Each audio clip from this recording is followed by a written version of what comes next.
Hi, welcome to MJ's Kitchen. இன்னைக்கு நம்ம என்ன செய்ய போறோம்னா homemade ingredients வச்சு chicken 65 எப்படி பண்ணலாம்ன்றத பார்க்க போறோம். அதுக்கு முன்னாடி நம்ம சேனலை subscribe பண்ணுங்க. பக்கத்துல இருக்க bell icon-ஐ click பண்ணுங்க. அப்பதான் நான் போற வீடியோஸ் உங்களுக்கு அடுத்தடுத்து அப்டேட் ஆகும். வாங்க வீடியோக்குள்ள போலாம். முதல்ல அதுக்கு தேவையான ingredients பார்த்துக்கலாம். இஞ்சி பூண்டு பேஸ்ட் எடுத்துக்கலாம். curd எடுத்துர்க்கேன். லெமன் ஜூஸ் எடுத்துர்க்கேன். chili powder, corn flour எடுத்துர்க்கேன். garam masala எடுத்துர்க்கேன். 1/2 kg chicken நல்லா கட் பண்ணி சின்ன சின்னதா எடுத்து வச்சிருக்கேன். இப்போ ஒரு பவுல் வெச்சுக்கலாம். அதில corn flour ஆட் பண்ணிக்கோங்க. நான் 2 டேபிள்ஸ்பூன் போட்டுருக்கேன். சோ நீங்களும் அதே மாதிரி ஆட் பண்ணிக்கோங்க. ரெட் chili powder ஆட் பண்ணிக்கலாம். curd எடுத்துக்கலாம். இஞ்சி பூண்டு பேஸ்ட் எடுத்துக்கலாம். garam masala கொஞ்சம் ஆட் பண்ணிக்கலாம். இதில லெமன் ஜூஸ் சேர்த்து நல்லா கலந்து விட்டுக்கோங்க.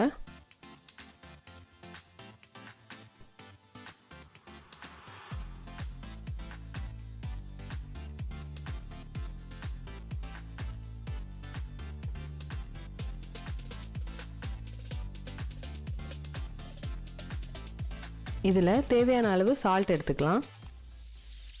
இப்போ கொஞ்சம் தண்ணி சேர்த்து நல்லா கலந்து விட்டுக்கோங்க.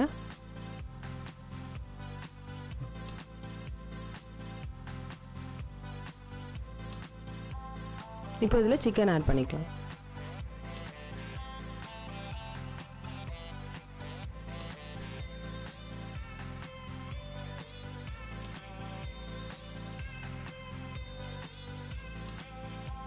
இது நல்லா கலந்து விட்டுக்கோங்க.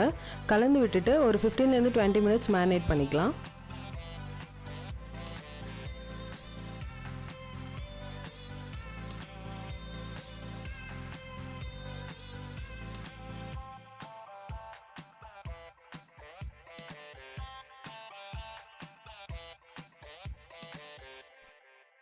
இப்போ கடாய் வச்சு எண்ணெய் சேர்த்துக்கோங்க. எண்ணெய் காஞ்சதும் சிக்கனை சேர்த்து பொரிச்சு எடுத்துக்கலாம்.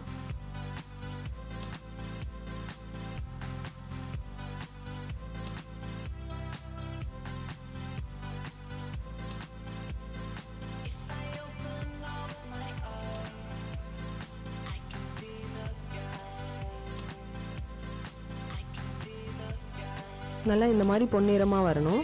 அந்த மாதிரி பொரிச்சு எடுத்துக்கோங்க. நான் வீட்டில் இருக்க சின்ன கடாய் தான் யூஸ் பண்ணுறேன். ஸோ நீங்களும் அந்த மாதிரி ட்ரை பண்ணி பாருங்கள். நான் எண்ணெய் ரொம்ப கம்மியாக தான் வச்சு யூஸ் பண்ணிகிட்ருக்கேன். நிறையா இருந்ததுன்னா அதுக்கப்புறம் நம்ம ரீயூஸ் பண்ண முடியாது. ஸோ அதனால் நான் சின்ன கடாய் வச்சு யூஸ் பண்ணுறேன். நீங்களும் அந்த மாதிரி ட்ரை பண்ணலாம்.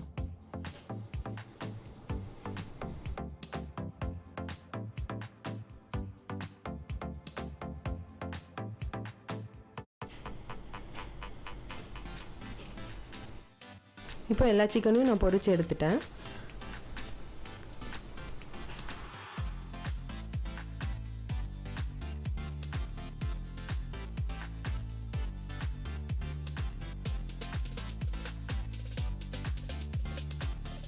அவ்வளோதாங்க, நம்ம வீட்டில் இருக்க மசாலா வச்சு chicken 65 எப்படி செய்கிறதுன்னு பார்த்துட்டோம். தேவைன்னா கருவேப்பிலை பொரித்து நம்ம இதில் ஆட் பண்ணிக்கலாம். அவ்வளோதாங்க, chicken 65 ரெடி ஆயிடுச்சு. நீங்கள் வீட்டில் இதை ட்ரை பண்ணி பாருங்கள். ட்ரை பண்ணி பார்த்துட்டு எனக்கு கமெண்ட் பண்ணுங்கள். மறக்காமல் நம்ம சேனலை சப்ஸ்கிரைப் பண்ணுங்கள். இந்த வீடியோக்கு ஒரு லைக் கொடுங்க. தேங்க்யூ.